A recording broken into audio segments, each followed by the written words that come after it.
Selamat malam, good moms, good kids, dimanapun Anda berada, ya, dan tetap di rumah aja. Kali ini Anda bertemu dengan saya, Roslina Vera Uli, psikolog klinis anak, remaja, dan keluarga.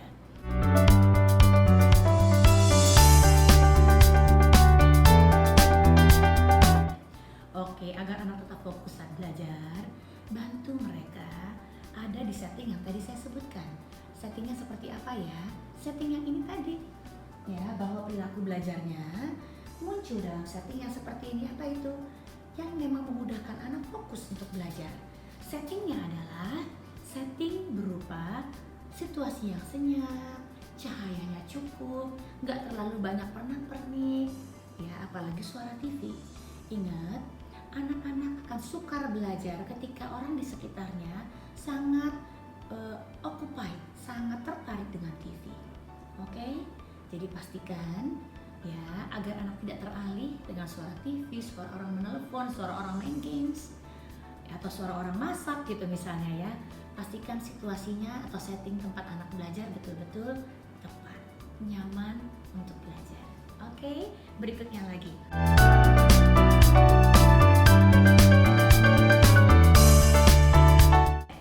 Nah, ingin si kecil berminat membaca?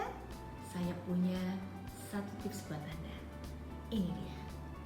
Ya, ini big no-no saat membangun mood anak belajar dan bikin mereka jadi terhambat untuk bisa baca buku. Jadi nggak suka baca buku karena kita melakukan ini, jangan-jangan. Lihat ya. Yang pertama, ya, kita sebagai orang tua menunjukkan bahwa kita nggak punya minat dengan kegiatan belajar. Kalau ingin punya anak yang suka baca buku, ya, ini di sini tadi ada, mudah-mudahan bisa kelihatan. Oke, saya bacakan. Orang tua yang nggak punya minat pada kegiatan belajar dalam pengertian nggak pernah baca buku, ya. Kemudian selain nggak pernah baca buku, orang tua juga nggak pernah nanyain buku anak, nggak pernah ngajak anak beli buku. Beli buku juga bisa dari rumah aja loh. Sama seperti tadi memesan Lady Nabati gitu, dari rumah aja, nanti diantar. Nah, ajak anak untuk betul-betul memiliki budaya membaca di rumah. Karena mereka melihat model perilakunya, yakni Anda, good mom, good dads, juga betul-betul membaca buku. Kadangkala, ya, ketika anak masih kecil, dulu kan kita suka bacain cerita, ya kan? Kalau anaknya masih umur 3 tahun, 4 tahun, ceritanya masih, kalau umur 2 tahun, ceritanya cuma satu kata dalam satu halaman. Nanti umur 3-4 tahun, udah satu kalimat. Umur 5-6 tahun, satu paragraf dalam satu buku. Waktu SD, paragrafnya jadi banyak dalam satu buku. Ya, tunjukkan pada si kecil Anda suka membacakan cerita, Anda juga suka baca. Ya, sebagai contoh, saya di rumah nggak pernah menyuruh anak saya baca buku loh. Tapi mereka jadi antusias setiap melihat buku. Selain sejak kecil saya suka bacakan cerita, saya sering baca buku kebetulan. Ayahnya juga suka baca, meskipun via online. Jadi ada e-book yang dari online. Kalau saya suka baca buku beneran yang setebal-tebal bantal tuh. Nah, sehingga anak-anak tanpa disuruh pun mereka belajar menyukai buku. Belajar ingin tahu apa sih tulisan di buku. Belajar ingin tahu ada info apa yang saya pelajari ya. Sehingga kelak saat mereka punya bukunya sendiri, mereka juga punya interest yang sama dan antusiasme. Mudah-mudahan cukup jelas ya Ibu ya. Berikutnya.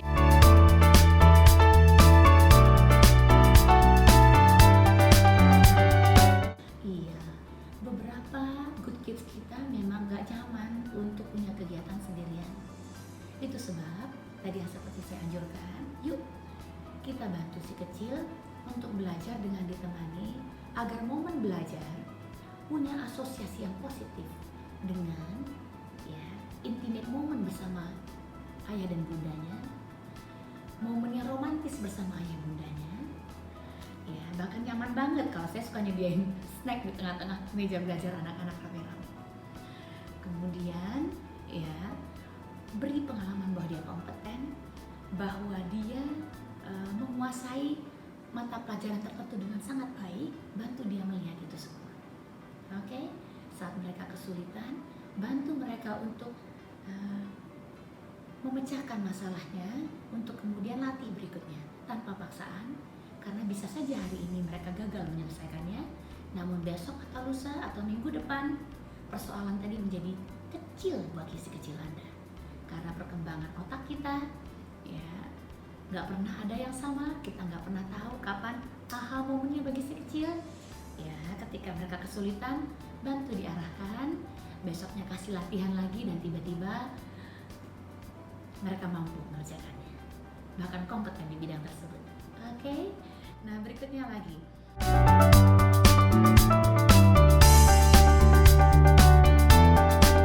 Oke, kalau kecil diiming-imingnya memang betul pakai snack wafer.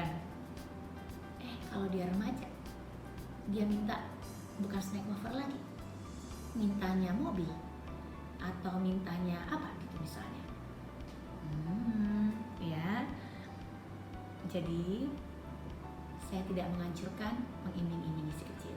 Cukup dengan membangunkan asosiasi bahwa kegiatan belajar menyenangkan bagi si kecil. Oke?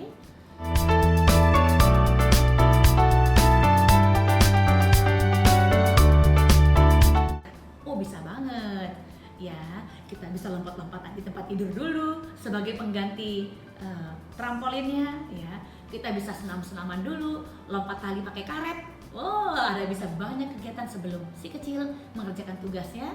Dia betul-betul diajak berkegiatan aktif. 15 menit kalau masih kurang, bikin 30 menit, masih kurang 45 menit sebelum belajar, masih kurang lagi 1 jam sebelum belajar. Kemudian dia ready untuk belajar. Oke?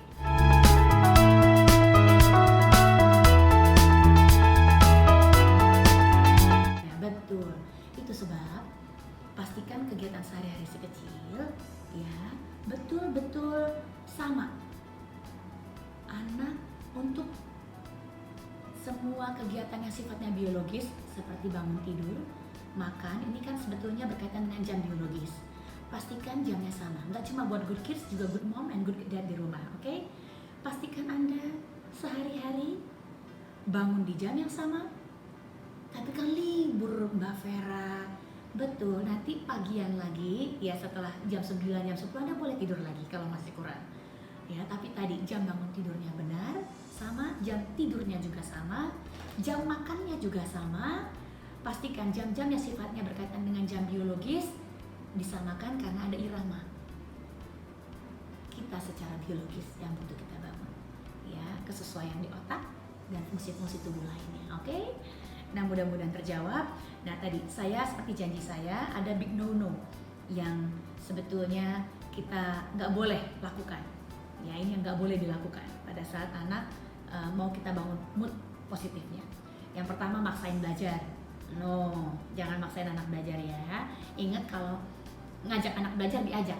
Ayo belajar sama mama gitu, atau ayo belajar sama bunda atau sama ayah malam ini. Itu ajakan. Kalau nyuruh gini, ayo belajar. Itu nyuruh. Kalau maksa belajar gitu, digeret anaknya, itu paksaan.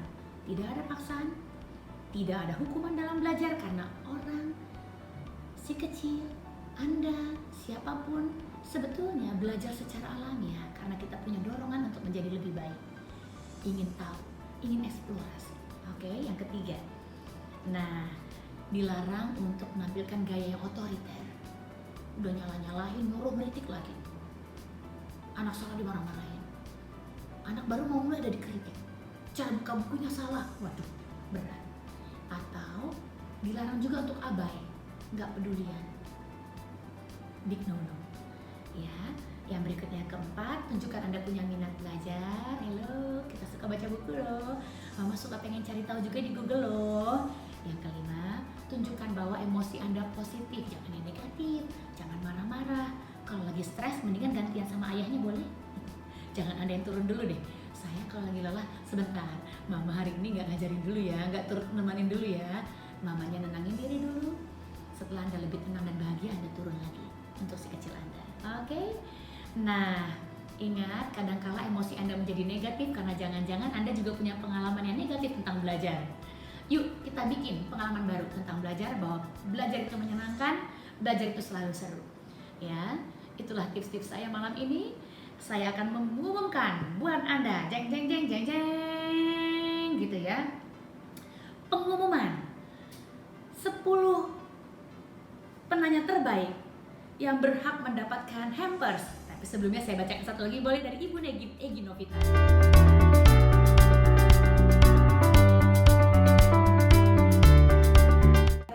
Oh sebentar Bu Egi, coba dicek deh, kekuatan otot-otot anak memadai nggak? Jangan-jangan anak nggak terlalu terampil, ya. Coba agar dia lebih terampil menggunakan motorik halusnya, terbiasakan untuk misalnya melakukan aktivitas di rumah tangga yang sederhana, ya, sehingga anak punya kekuatan yang memadai, ya. Terlatih, jangan dibantuin, ya, pelan-pelan aja. Mula-mula hari ini cuma bisa 5 menit dulu, atau cuma 1 menit dulu nggak apa-apa. Biar dipuji, biar dia semangat bahwa dia nulis itu oke. Ya, dari Ibu Egi Novita. Berikutnya lagi, masih sempet nggak ya kita menjawab? Oh masih sempet, masih ada waktunya. Sebentar, kita jawab lagi pertanyaan berikutnya.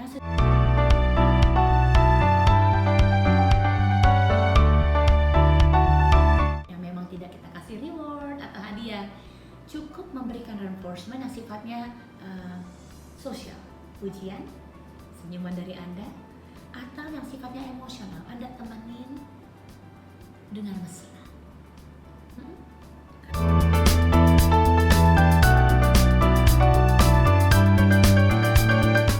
Sebetulnya ada banyak penyebab yang mempengaruhi dan emosional, tapi kalau kita review dari salah satu perspektif bahwa kegiatan belajar adalah sebuah perilaku. Sebagai sebuah perilaku, tadi ingat, kita bisa menciptakan perilaku belajar yang betul-betul antusias kalau kita benahi tadi setting belajarnya, keadaan pada saat belajar, dan konsekuensi yang mengiringi setelah anak belajar. Oke, mudah-mudahan terjawab. Berikutnya lagi saya akan umumkan seperti yang saya janjikan tadi, ya. Pertanyaan pilihan penanya yang terpilih mendapatkan 10 hampers. Jeng. Dengarkan baik-baik ya, jangan sampai kelewatan. Nanti akan dikirimkan 10 hampers istimewa dari @nabati_id. Nah, yang berhak adalah yang pertama @bimasyuni_27. Oke. Pemenang kedua dari hampers untuk pertanyaan terbaik adalah Ibu Jumiati 1292. Anda berhak atas hampers. Yang ketiga adalah Ibu Sasa Glowy.id. Yang keempat adalah Ibu Nisa Anissa, ya. Yang kelima Ibu VD 12. Yang keenam Ibu Rima Fasafif, ya, yang tadi punya 3 anak. Yang ketujuh Ibu Natalia Wulandari 14. Berikutnya Ibu Francisca Yeni, ya. Berikutnya Ibu Hayu Tulus. Dan kemudian yang satu lagi saya akan pilih langsung adalah Ibu Egi yang tadi terakhir. Oke, pas 10 ya. Ibu Egi tadi pas 10. Oke, selamat buat Anda. Ya, saya mau mengingatkan kembali biar anak gak bosan, beri mereka beropsi-opsi dan tantangan belajar sambil diselingi dengan ini, bikin kreasi kaleng nabati wafer. Lihat, indah banget kan? Dan menangkan kesempatan dalam kompetisi ini untuk mendapatkan total hadiah sebesar 50 juta rupiah. Oke, pastikan si kecil bikin sebanyak-banyaknya. Kalau saya boleh sebanyak-banyaknya, saya bikin sebanyak-banyaknya deh. Oke. Ternyata waktu kita memang gak panjang. Sama Anda good mom, good dad, dan good kids di rumah.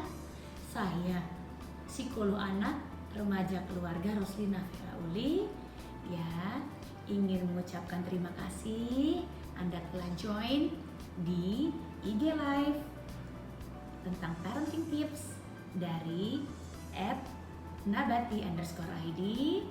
Ya, saya sudah umumkan 10 pemenang giveaway-nya.